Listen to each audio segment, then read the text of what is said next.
अस्सलाम वालेकुम बच्चों। तो आज के इस लेक्चर में एक्सरसाइज 7.4 का मैं करवा रही हूँ क्वेश्चन नंबर 10। तो question number 10 same question number 8 की तरह ही है और इससे इसी क्वेश्चन से रिलेटेड एक एग्जांपल 3 है, वो भी मैं करवाऊंगी। वो भी वेरी इंपॉर्टेंट एग्जांपल है और ये भी बड़ा इंपॉर्टेंट क्वेश्चन है इस एक्सरसाइज का। इसमें ये कहा गया है कि ये प्रूव करना है कि N combination R minus one इसके इक्वल होता है। हम लेफ्ट हैंड साइड को सोल्व करेंगे, ये प्रूव करेंगे कि ये इसके इक्वल होता है राइट हैंड साइड के। तो इसके लिए कम्बिनेशन का फार्मूला हम पहले वाले क्वेश्चंस में भी यूज कर चुके हैं। कम्बिनेशन का फार्मूला क्या होता है? N factorial divided by R factorial और फिर एन माइनस आर, यही वाला। तो हम इसी फार्मूला के तहत अब इन वैल्यूज को ओपन करेंगे। यहाँ पे n फैक्टोरियल और फिर r की वैल्यू r फैक्टोरियल और फिर n माइनस r फैक्टोरियल आ जाता है प्लस लेफ्ट हैंड साइड को सोल्व करेंगे, आंसर आना चाहिए राइट हैंड साइड। तो n फैक्टोरियल फिर r फैक्टोरियल, अब r की जगह पे r माइनस वन है तो इसका फैक्टोरियल ले लेंगे और फिर n माइनस r होता है तो n माइनस r, तो माइनस जब r माइनस वन है बाहर माइनस है तो ये वाला अंदर प्लस हो जाएगा। तो यहाँ पे मैंने एक स्टेप में इसको साइन चेंज करके लिख दिया। अब यहाँ पे इसको सिंप्लीफाई कर लेते हैं क्योंकि यहाँ पे r माइनस वन है और यहाँ पे r फैक्टोरियल है, दोनों के एलसीएम में सेम वैल्यू बनानी है ताकि हम कॉमन ले सकें। तो r से अगली टर्म क्या होती है? r minus one. जैसे n की अगली term n minus one, n minus two, n minus three होती है। तो r और इसको हम लिख सकते हैं r माइनस वन का फैक्टोरियल और ये वाली वैल्यू एज इट इज लिख लेंगे। अब इस साइड पे भी सेम बनाने के लिए क्या करेंगे? r माइनस वन का फैक्टोरियल तो एज इट इज रहेगा। अब ये जो टर्म है इसकी अगली टर्म क्या होगी? इसमें से एक माइनस यानी कि n minus R plus one था और इसकी अगली जो टर्म होगी वो अब लिख लेंगे n minus R plus one और अगली टर्म होगी माइनस वन। इसमें से माइनस, जिस तरह हमने यहाँ पे r और r माइनस वन लिख दिया।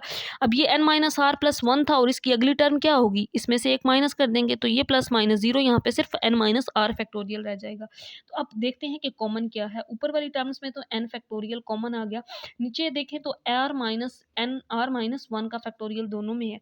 ये भी n माइनस आर फैक्टोरियल है क्योंकि ये तो कैंसिल आउट हो गया। तो n माइनस आर फैक्टोरियल दोनों में है तो ये वैल्यू भी कॉमन ले सकते हैं। तो बाकी जो वैल्यूज रह गई हैं अब इनको यहाँ पे लिख लेंगे। ऊपर तो वन रह गया, नीचे r minus one factorial, n minus R factorial common आ गया, सिर्फ r रह गया। यहाँ पे ऊपर से n फैक्टोरियल कॉमन आ गया और यहाँ से r minus one factorial common और r minus one factorial common. बाकी ये वैल्यू रह गई n minus R plus one, ये वैल्यू। तो यहाँ पे अब इसका एलसीएम ले लेंगे। n factorial, r minus one factorial और n माइनस आर फैक्टोरियल, और इसका एलसीएम जब लेंगे तो एलसीएम आएगा r और n minus R plus one, ये एलसीएम आ जाएगा। अब यहाँ से r कैंसिल आउट, ये टर्म ऊपर मल्टीप्लाई हो जाएगी n minus R plus one. यहाँ से जब ये वाली टर्म इससे कैंसिल आउट, बाकी r रह गया जो कि वन से मल्टीप्लाई होगा तो यहाँ पे प्लस आर और माइनस आर जीरो हो जाएंगे। अब ऊपर n प्लस वन रह गया तो मैं इसको अरेंज करके लिख लूँगी n प्लस वन और साथ है n factorial.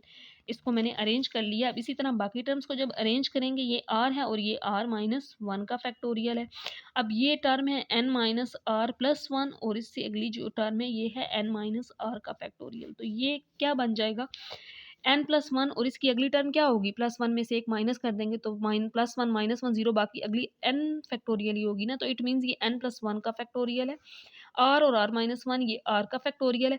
n minus R plus one और अगली टर्म क्या होगी? जब माइनस वन करेंगे तो सिर्फ n माइनस आर ही होगा, यानी कि ये फिर फैक्टोरियल बन रहा है n minus R plus one का फैक्टोरियल, जो कि किसके इक्वल होगा? अब अगर हम इसकी राइट साइड को देखें कि हमने जो वैल्यू प्रूव करनी है वो ये है। अगर मैं इसको यहाँ पे साइड पे लिखूँ तो ये n का फैक्टोरियल यानी कि n प्लस वन का फैक्टोरियल, फिर r फैक्टोरियल जो कि यहाँ पे r आ जाएगा, फिर n माइनस आर, तो n plus one minus R, यानी कि ये जो टर्म है ये इसके इक्वल है। अगर हम यहाँ पे देखें तो हमारा आंसर यही आ चुका है, जिसको हम लिख सकते हैं कि ये कम्बिनेशन किसका है? n plus one combination r which is equal to right hand side. तो यही प्रूव करना था हमने यहाँ पे कि लेफ्ट हैंड साइड इक्वल है राइट हैंड साइड के।